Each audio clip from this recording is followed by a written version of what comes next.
Bonjour YouTube. Alors mettez un commentaire intelligent avec Vagrant, libvirt, mais pas VirtualBox. Voilà. Alors, ce soir, on va essayer de faire un conteneur qui contient Vagrant avec libvirt, et ensuite un conteneur libvirt-d, coupler les deux et voir si ça marche. Alors, c'est plus facile à dire qu'à faire parce que Vagrant est packagé officiellement dans un deb ou un paquet portable. Or, à la base, le code source de Vagrant, c'est du Ruby. C'est du gem. Alors moi, je vais essayer de repartir le code source, compiler une gem Vagrant, et ensuite lui greffer les gemmes Vagrant libvirt qu'il faut. Pourquoi? Parce que comme ça permet de tout manager ensemble dans le même flux, et puis ça évite des conflits de version, comme il peut y avoir par exemple avec le paquet officiel Vagrant, qui ne fonctionne actuellement que sur 2.6.6. Or, les environnements que j'utilise sont en 2.7, parce que Ubuntu Groovy c'est en 2.7, et du coup les gemmes que je compile sont compilées sur 2.7, et donc il y a des conflits comme ça. Donc, j'ai tout remis à plat. Apparemment, le code source de Vagrant peut être compilé en 2.7, en Ruby 2.7. Donc on va partir du code source, on va compiler une belle gemme Vagrant, et puis ensuite on va compiler nos gemmes Vagrant libvirt et toutes les dépendances, tout installer dans un environnement de test et voir si ça tourne ensemble. Voilà la première étape. Après, si ça marche, on uploadera sur un autre gemstash, et puis depuis le gemstash, on tirera dans le conteneur pour provisionner le conteneur. Alors, pourquoi je dis la première étape va pas être facile? Parce que pour l'instant, ça marche pas. Donc, ce qu'on va faire, c'est essayer de trouver toutes les dépendances de Vagrant qui ont besoin d'être compilées, les compiler, puis installer ensemble et essayer de voir comment faire pour que Vagrant repère que Vagrant libvirt est un de ses plugins. Alors, donc là, je suis dans l'étape de test. Je purge tout ce qui est compilation. Je veux pas qu'on puisse compiler dans l'étape de test. Je récupère le numéro de version de Vagrant, qui est actuellement 2.2.10, parce que j'ai du revert de 4 fixe. Donc ça date d'août, parce que les versions suivantes ont tout un bug qui empêche une bonne installation d'une gemme compilée à partir du code source. Donc j'ai ouvert un ticket que je vais vous montrer. Voilà. Ce ticket-là, pour expliquer le problème, en espérant qu'il remédie vite à la situation. Parce que je suis pas le seul, il y avait déjà un ticket comme ça, mais eux ils déclaraient que c'était résolu, alors que c'est pas le cas. Et donc, voilà, le problème c'est qu'il y a un problème de dépendance qui se fait sur toutes les versions supérieures à 2.2.10, donc en partant de 2.2.11. Voilà. Donc, revenons-en à nos moutons. Donc ce qu'on veut, c'est compiler Vagrant. Donc là, on récupère le Vagrant qu'on a précompilé. Là, on installe toutes les dépendances, toutes les dépendances qu'on a précompilées. Ensuite, on récupère le Vagrant. On rétablit, ça c'est la bidouille de test. On installe Vagrant. On espère installer Vagrant. Et une fois que ça c'est fait, on vérifie quelques infos. Allez, on va voir ce que ça donne.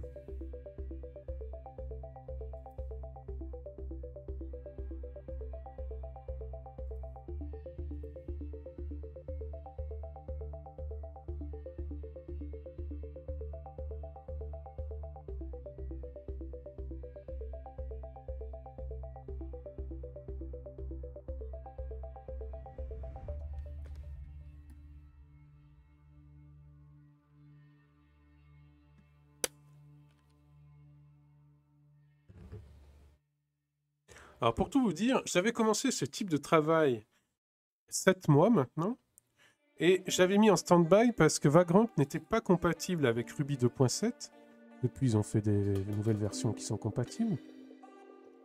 Mais j'étais déjà dans des soucis du fait que Vagrant il le package avec autre chose que Ruby Gem, Donc ils mettent une couche de programmation, je ne sais pas ce qu'il y a dedans.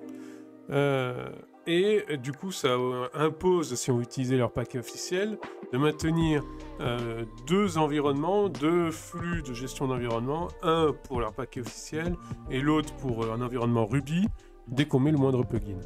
Et donc ça me saoule, c'est pas propre, c'est sale, et donc je veux repartir de la gemme Vagrant officielle pour que tout s'insère dans un seul flux d'environnement Ruby.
Donc là, on attend patiemment que tout s'installe pour qu'on puisse en faire des grosses gemmes, c'est-à-dire avec des dépendances précompilées dedans.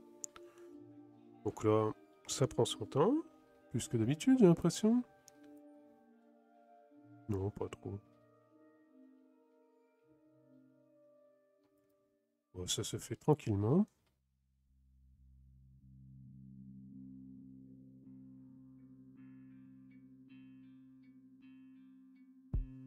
Donc là, on les construit, on les compile, les gemmes, ces étapes-là.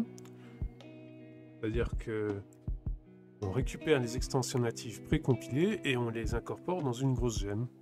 Et donc ça, quand on push sur un repo et qu'on redescend après la grosse gemme, si on est dans le même environnement, ça marche, il n'y a pas besoin de compiler.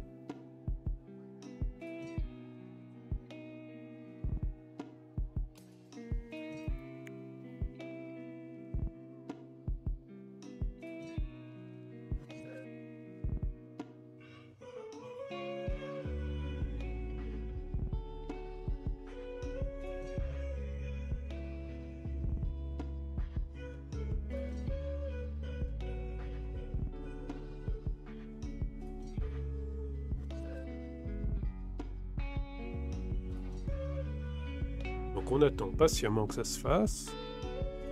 On va récupérer une archive qui contiendra toutes les gemmes précompilées.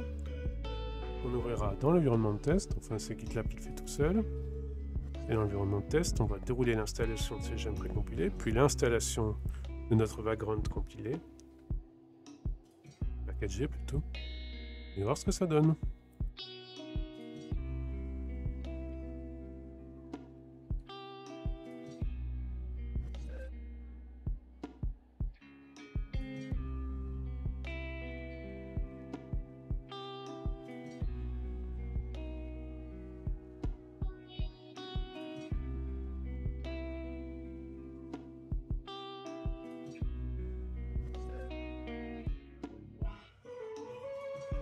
En même temps, on est en train de préparer le futur fichier qui contiendra toutes les extensions qu'il faudra tirer de la partie privée de notre repo, donc toutes les extensions précompilées, et la partie publique de notre repo étant juste un proxy vers RubyGem. On aura juste à changer, comme vous voyez ici, de rubygems.org par rubygem.pri.compet.net. Et ça sera plus 0045, mais 0.3.0. Donc normalement, on aura considérablement progressé en termes de version sur la gemme libvirt. Espérons que ça soit un gain de stabilité. Et que la deuxième partie, qui est donc de faire le conteneur libvirt et l'accrocher au conteneur Vagrant, soit plus facile.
Allez, ça prend son temps là. Oh. C'est parce qu'il y a le stream. T'es timide?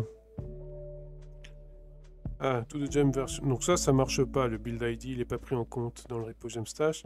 C'était l'idée de pouvoir faire des toutes petites versions pour pouvoir compiler plusieurs fois une même gemme si par hasard on a oublié un flag dans la compilation.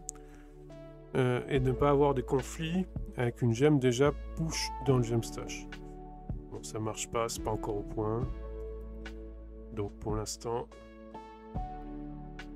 on laisse. On reverra le script. Alors, cannot start, no such file directory. Alors, c'est terrible ça.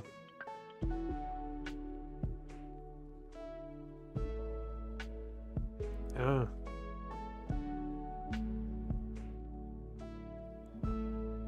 Qu'est-ce que j'ai fait? Ah oui. Alors. Voilà, cette ligne-là, voilà. C'est parce que j'ai inversé les étapes Vagrant et Vagrant Libvirt. Et j'ai laissé une étape de Vagrant dans Vagrant Libvirt. Donc là. Voilà. Hop. On met temporairement le compiled gem. Avec les nouvelles versions de Vagrant, on pourra compiler directement depuis le gem file dans une source de Vagrant. Et c'est le résultat qu'il y a dans cette archive-là. Donc on la met en bonne position. On installe les gemmes qu'on a trouvées dedans. On installe Vagrant. On remet les bons noms des archives, etc. Donc là, c'est un coup pour rien, parce que je me suis trompé de ligne.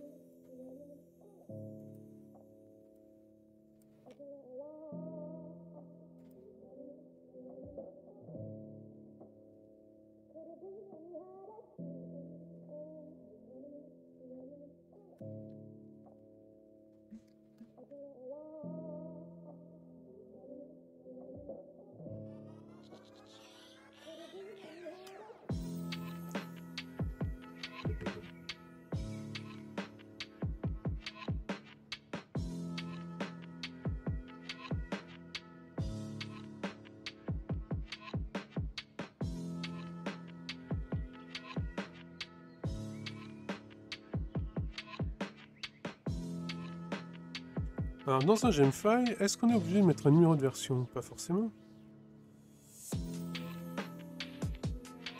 Ou alors est-ce qu'on peut mettre un numéro de version qui soit tiré d'un fichier?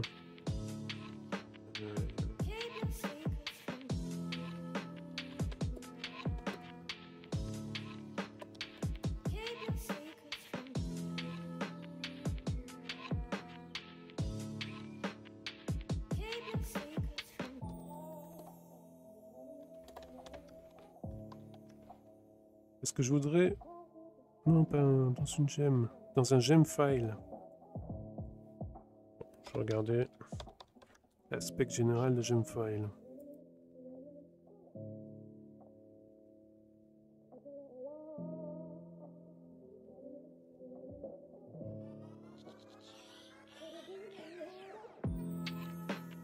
Alors, l'aspect général de gemfile, est-ce qu'on peut inclure des commandes bash dedans? Commande shell.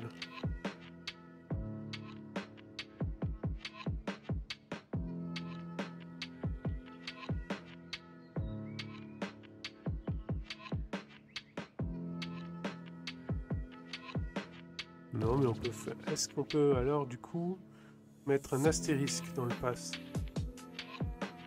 Parce que l'idée, c'est dans le dossier test, faire un gemfile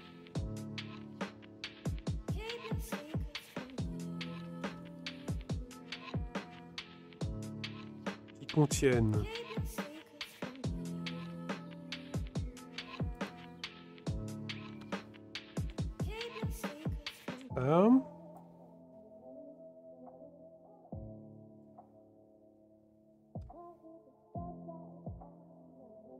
la source, la voudrais locale.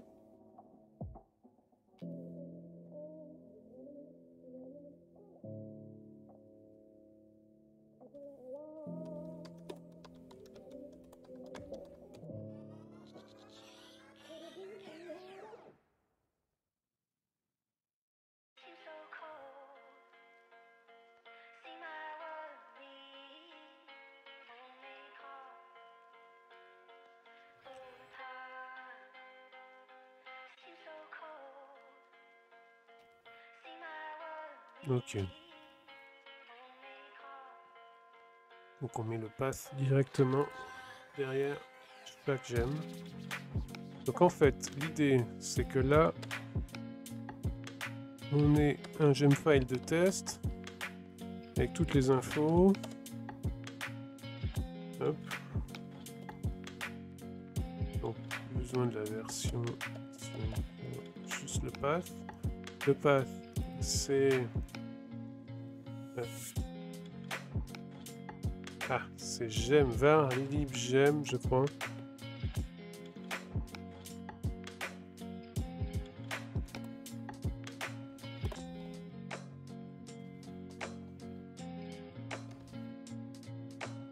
Je vais vérifier ça. Et ensuite, donc si on veut reprendre par rapport à celui-là,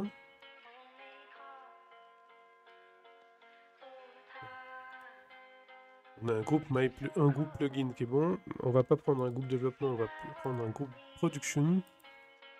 On va imiter au maximum. Bon. Production.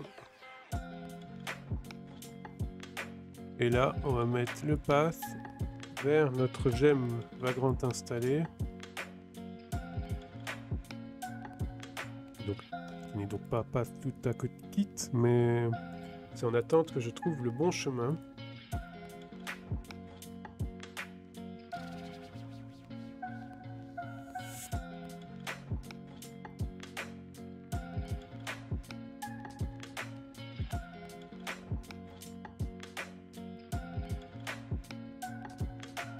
Ah oui, string interpolation, non.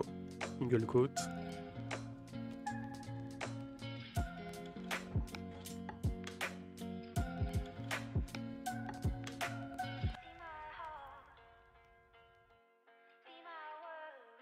Voilà.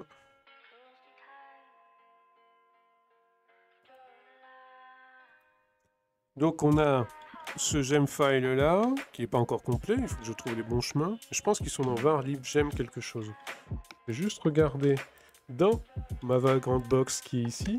Les choses sont bien faites, hein, une vagrant box. C'est ça, c'est gem. Var lib gem. Et du coup, c'est vagrant et vagrant libvirt.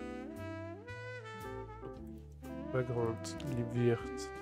Et j'espère que ça prend les wildcards, parce que sinon ça va être plus compliqué. Vagrant libvirt.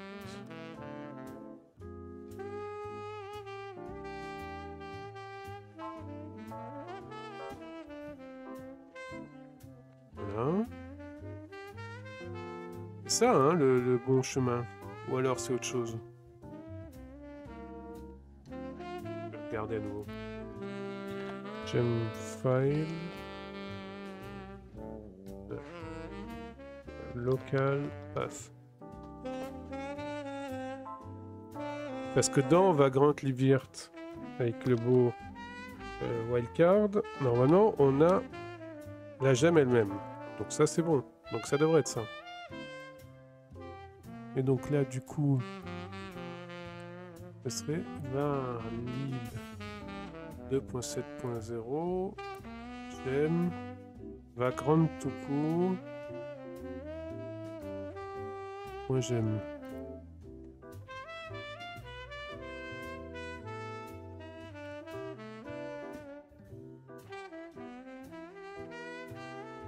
Est-ce que j'ai un vagrant tout court d'installer? Je sais pas. Ça serait intéressant que je vois le contenu de var lib gem pour voir ce que j'ai dedans. Et c'est là, donc je le verrai.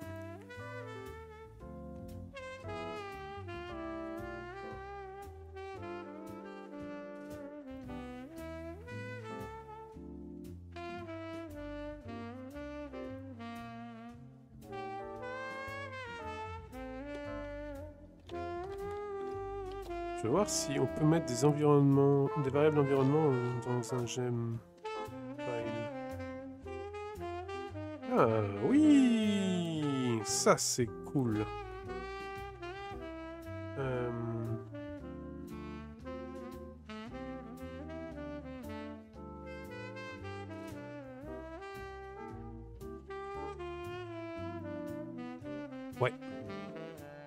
Ça va aider pour là.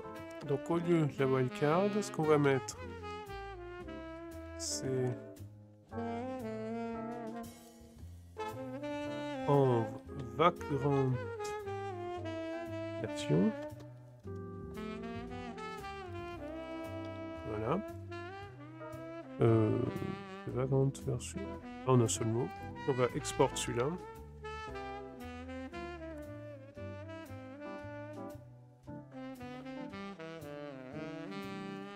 Donc vagrant version collée. Et c'est...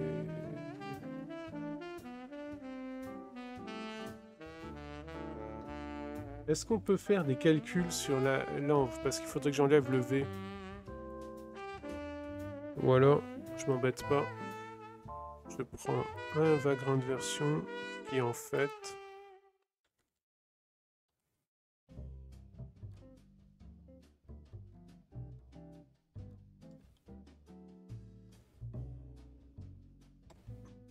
Vagrant version moins le V du début.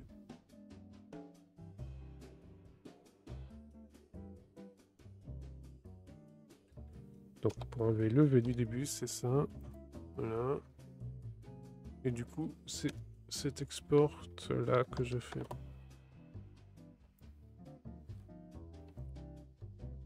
Et du coup, ça nous fait un gemfile avec un nom vagrant version. Donc là, on a un truc fixe. Et le wildcard de libvirt, ben, espérons que ça passe. Parce que sinon, après, il faut l'extraire. Ah, on pourrait l'extraire en faisant bundle info, vagrant libvirt, récupérer. Voilà. Un peu moins simple. Alors, pourquoi il n'est pas content? Non, surtout, celui-là, pourquoi il n'est pas content?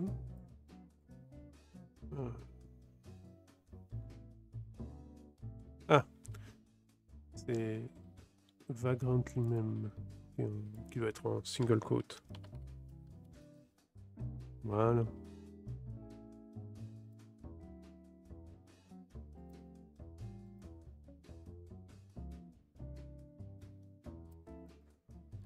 Voilà, voilà. On va voir ce que ça donne.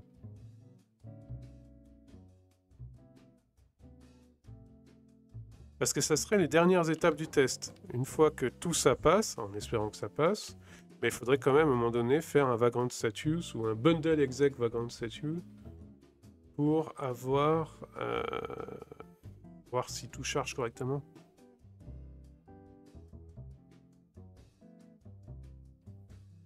Bon, déjà on n'a plus de problème de syntaxe.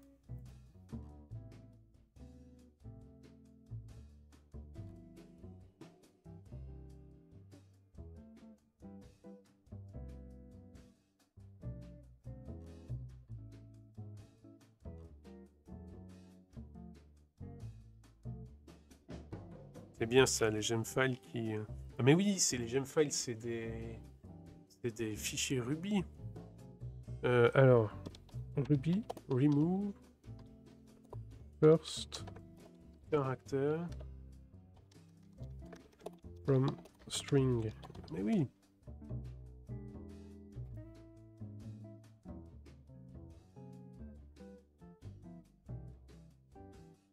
C'est ça qu'il faut que je fasse. En fait, c'est un fichier Ruby, le gemfile. Donc, ce qu'il faut que je fasse, c'est vagrant version qui est égal, avec les espaces en bash, il faut des espaces, qui est égal à env vagrant version, mais ce qu'on veut, c'est vagrant version v qui soit vide.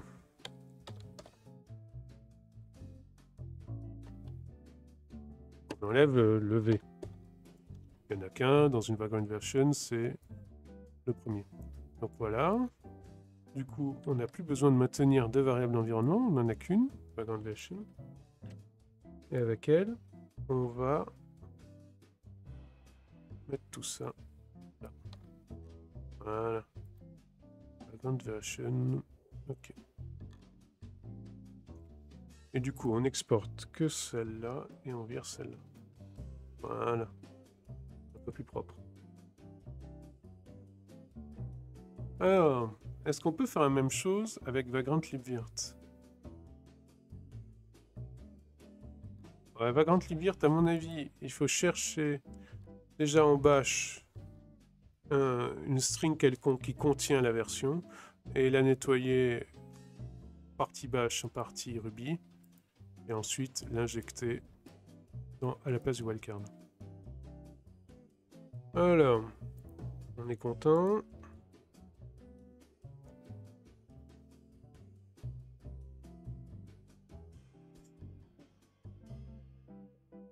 Avec tout ça, ma vélocité, elle en a pris un coup quand même. Hein. Ou alors, il faut que je réajuste mes points de complexité.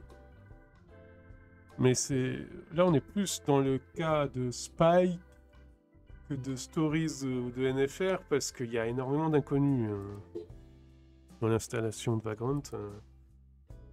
Rien qui est standard, qui veulent tout faire eux-mêmes. Et que moi, je veux standardiser au contraire.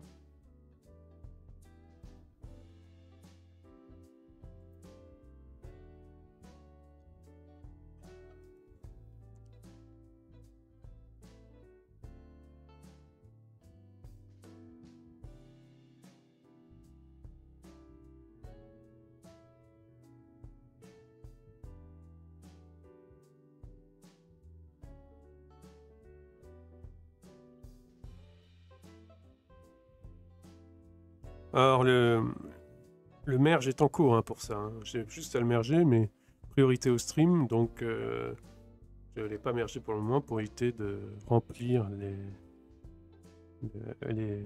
workers.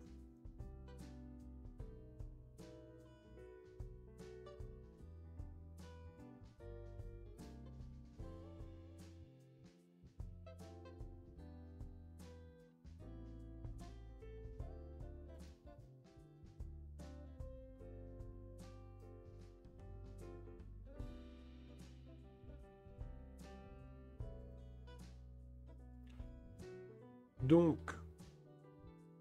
l'idée, une fois que tout ça... Imaginons que ça marche avec le wildcard et tout ça. En fait, c'est pour tout en bas. Au lieu de ce Vagrant Status dégueulasse, là, c'est testé avec Vagrant Status, Bundle Exec, et ce qu'on veut, c'est prendre le WD, pas le gemfile racine, mais le gemfile de test. Voilà. Et on veut savoir ce que lui nous raconte.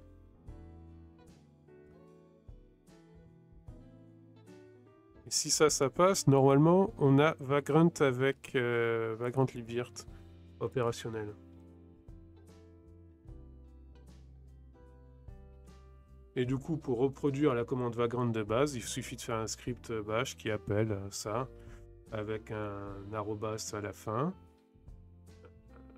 qui est comme nom Vagrant et qu'on met dans user local bin. Voilà.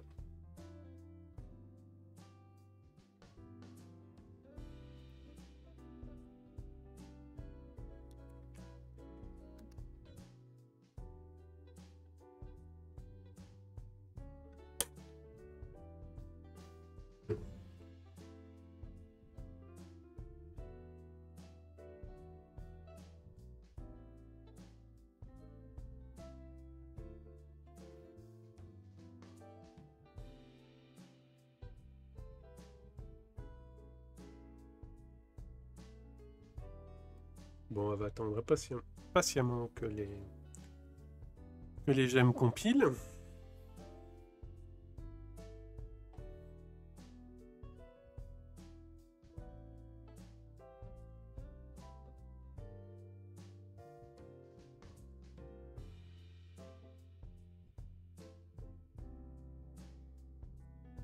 On rendez compte que des streams de 4 heures tous les jours de la semaine, qu'on découpe donc en 4 vidéos YouTube d'1 heure, ça fait 4 vidéos YouTube par jour hein, sur la chaîne.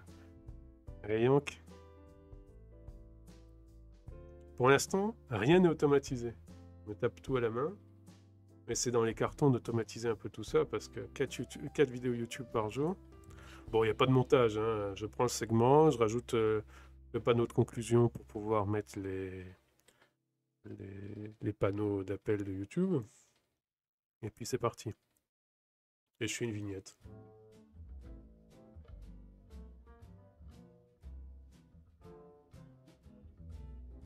Et le fait que par exemple pour l'instant rien ne soit automatisé, ça empêche par exemple de programmer la sortie de la vidéo, puis 5 minutes après le tweet, et le post Facebook et tout ça. Non, pour l'instant, on ne peut pas encore le faire correctement.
On attend patiemment les compilations.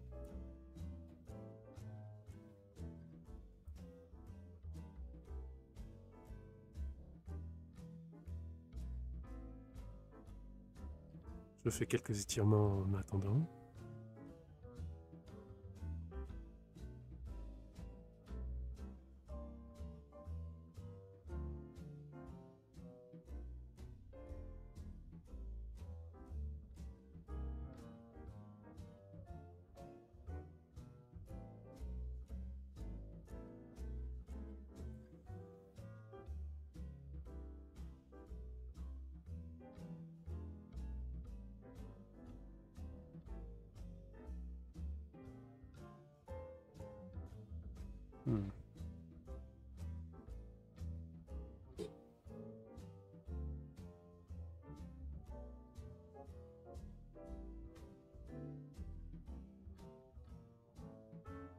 Bon, ça prend son temps, hein.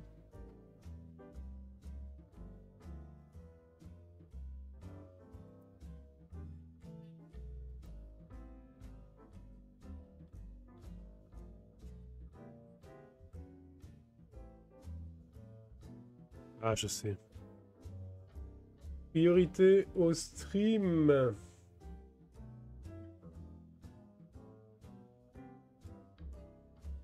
Apparemment, il y a une nouvelle dépendance d'HashiCorp Vault qui est sortie, 1.6.1. C'est bien, mais ça bouffe toute la place. C'est ça d'avoir des mises à jour automatiques immutables. Dès qu'il y a une mise à jour, ça prend de la place sur les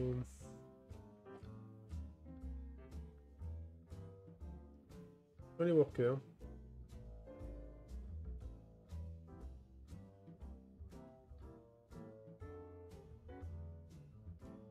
Alors, on va voir en phase de test maintenant. Qu'est-ce qui se passe?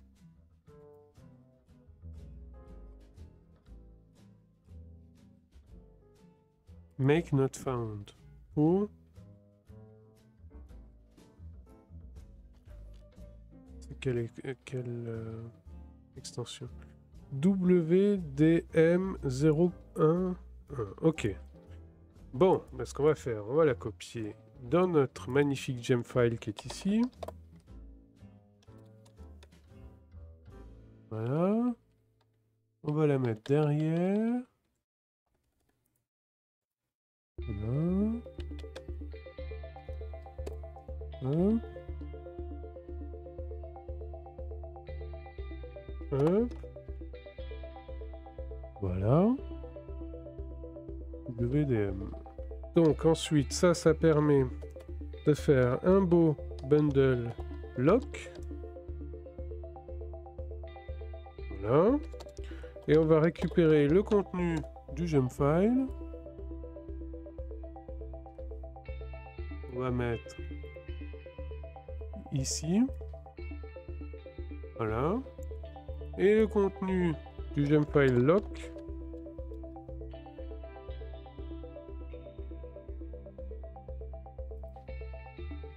On va mettre ici. Voilà.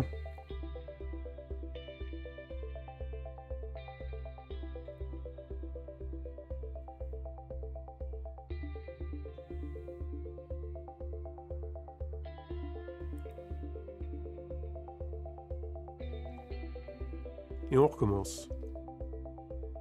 Donc ça, stop. Et ça, c'est reparti.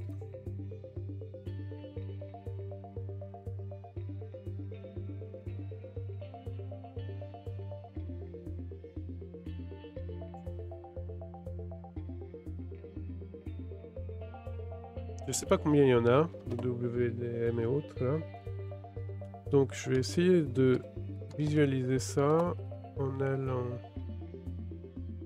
Non, je me suis trompé de folder. Voilà. Est-ce que je souhaite donc... On est sur la bonne version de 2.10, c'est bon.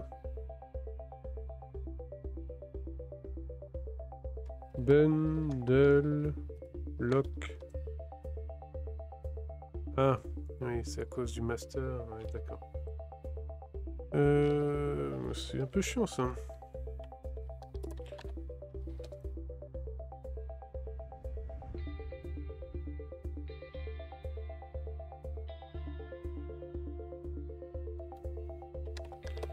On va regarder le gemspec du coup. WDM. Ok. À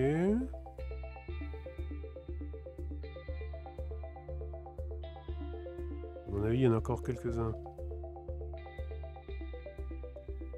Un bon moyen de voir aussi, c'est de voir dans var lib ruby. Ruby. Il n'y a pas Ruby? Ah, hein. C'est quel folder maintenant?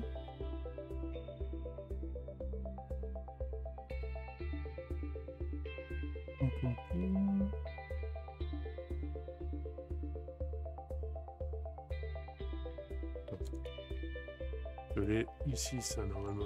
Voilà. Var lib gem. Oh, pardon. Var lib gem 2.7.0. Extension x86 34 270.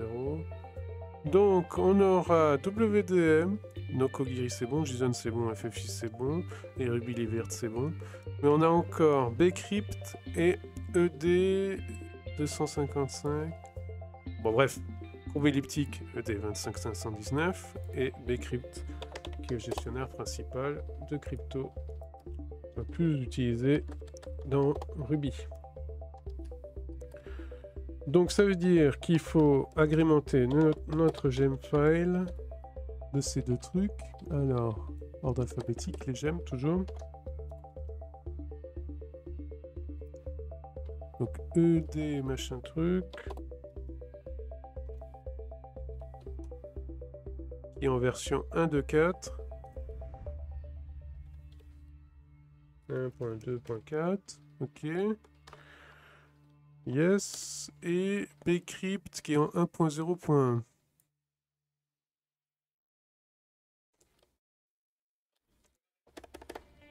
Ok.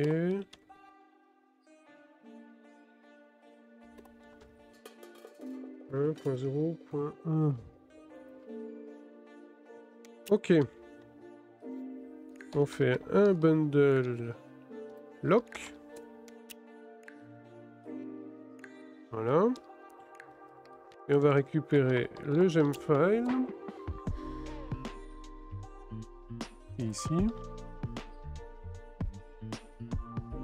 Voilà.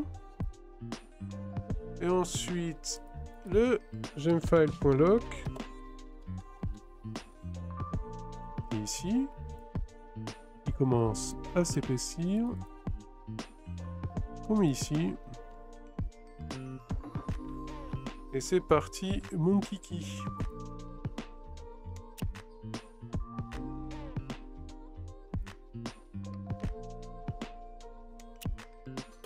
Voilà. Donc ça, du coup, on laisse tomber.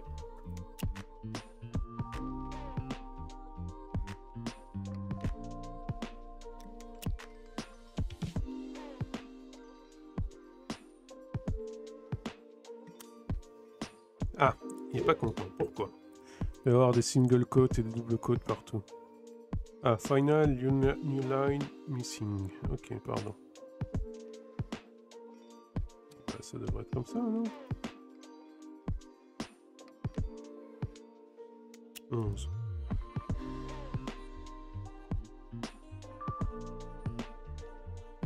Ah, elle était pas mise. Voilà.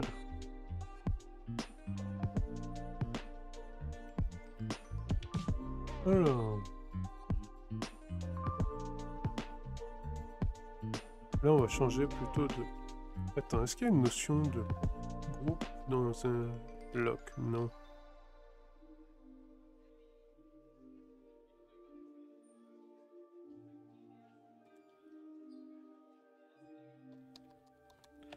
Est-ce qu'on met production? Soyons fous. Je vais regarder dans mes autres projets de compilation de gemmes quel groupe j'ai mis. Ah, celui-là par exemple. J'ai mis production. Voilà. Bon. Je change rien de toute façon. Ce qui est important, c'est ce gemfile là.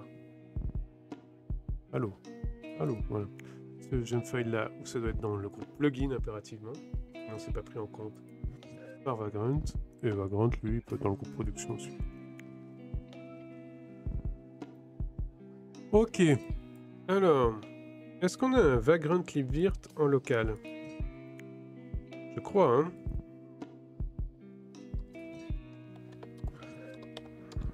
C'est pas Vagrant, c'est Bundle Info. Vagrant libvirt. Ok.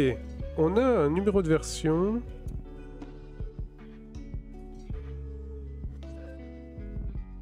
Ce que je voudrais, c'est un bundle info avec juste le flag version.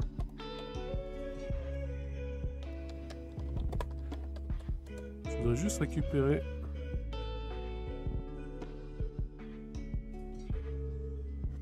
Non, mais bundle version, c'est la version du bundle, pas de. Ouais. Bundle info. Je vais voir qu'est-ce qu'il y a comme flag. Qu'est-ce qu'on me propose? Bien. Ok. Nickel. Homepage, version, path and summary. Ouais, le problème, c'est que tu les outputs dans un langage.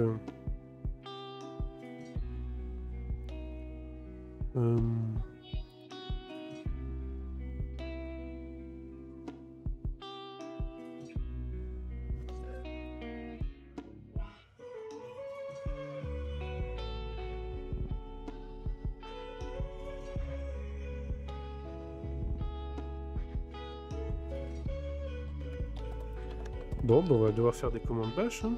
First line.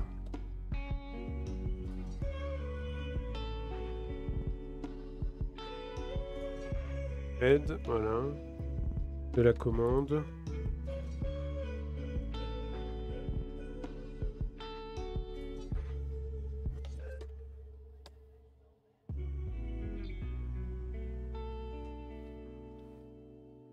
Espérons que ça marche. Parce que si j'ai juste le head... Non. Ça ne marche pas du tout.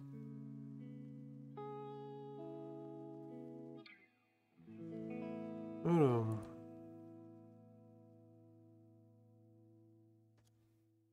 Of output, pas d'une... Ah, on le mettrait derrière. Ouais. Ok. En pipe. Ouais. C'est un bon truc, ça. Donc, on a un bundle info Vagrant libvirt. Ça, c'est bien. Ok. Celui-là, on va le mettre dans une variable. Voilà. Vagrant lib virt version.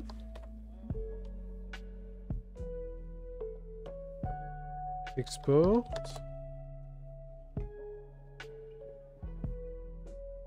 Voilà. Et ensuite, ce truc-là, on va le reprendre dans le gemfile pour en faire un vagrant lib virt version qui récupère la variable d'environnement. Première étape. Ensuite, dans cette variable d'environnement, on va lui soustraire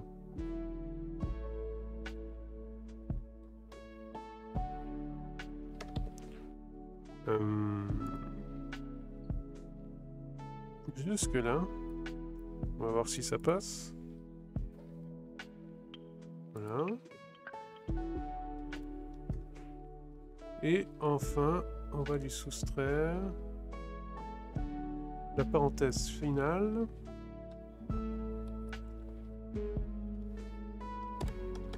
Donc normalement, on a le numéro de version bien clean maintenant. Et on va le mettre ici. Comme ça, les wildcards exit les wildcards. On est normalement dans les bons dossiers à chaque fois. Voilà.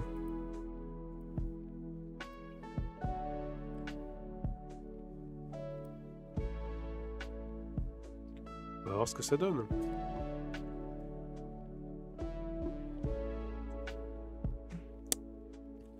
Et tout ça, c'est pour pouvoir après installer Vagrant correctement en gem, en RubyGem, avec libvirt dans le conteneur qu'on veut utiliser.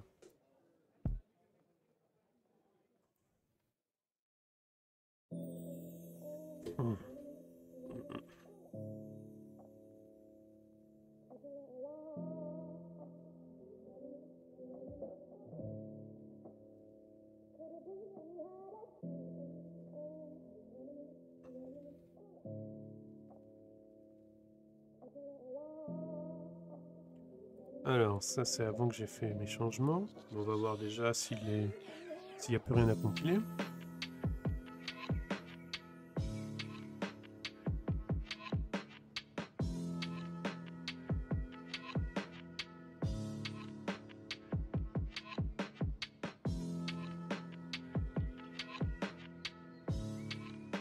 Qu'est-ce qui se passe? ENF avec Steam.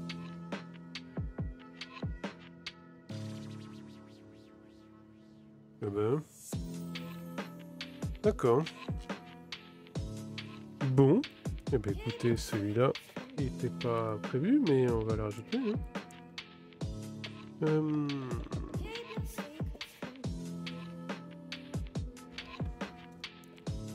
Alors là, on va mettre production. C'est un EN. Donc ça va là. De toute façon, Robocop me le dira. Hein. Il n'est pas charitable, Robocop. Ah non, c'est un U. Oh là, oh. Pas du tout là, en fait. Hop. Ça, là. Ok, et sa version, c'est 0.0.7.7. Ah oui, c'est une version à 4. À 4 dénominateurs. Et avec Ruby, on peut en mettre autant qu'on veut. Le semver est tout juste respecté, en fait.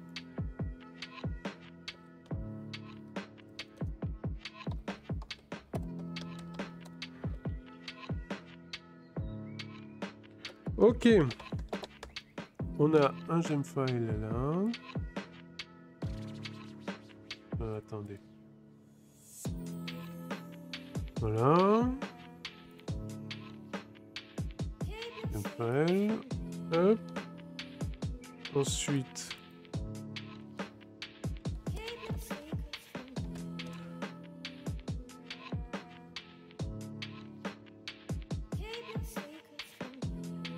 Un gemfile.log. Ok. Et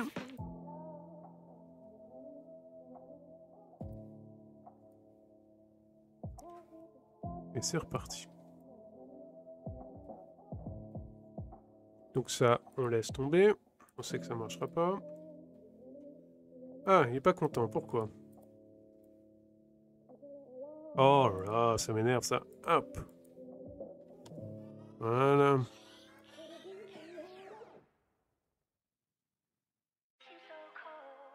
Un Rubocop, hein, c'est à la petite ligne près. Hein. C'est bien. C'est son boulot. Hein.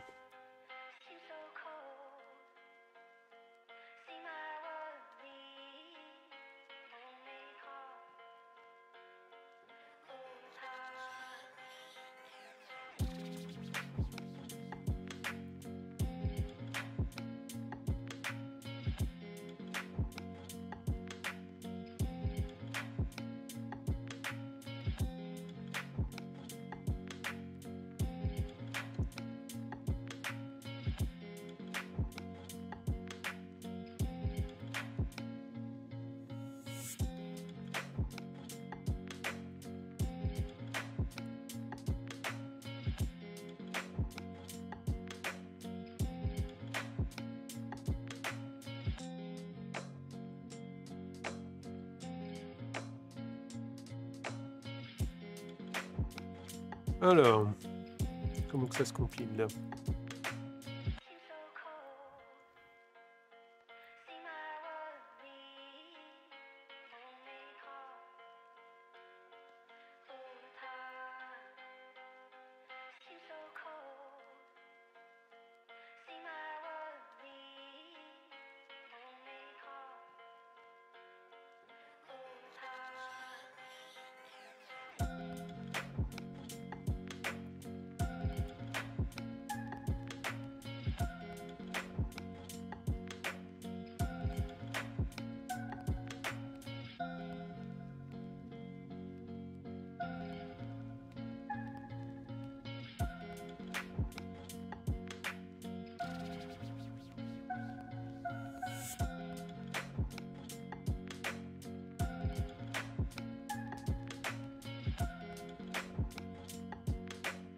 Pourquoi j'avais pas vu le UNF-EXT? Il était caché où? Les mystères de Ruby. Parce qu'il est pas là, hein?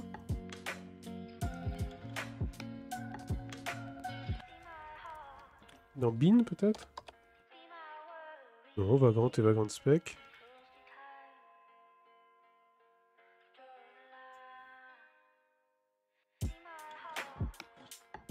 Bon.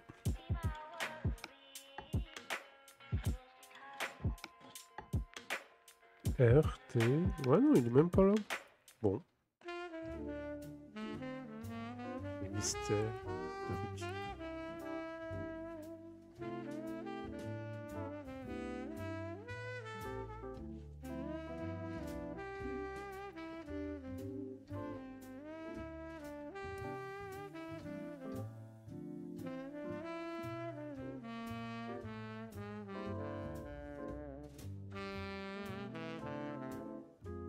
Bon, écoutez, YouTube, on va voir si ça se compile bien au prochain épisode. À tout de suite!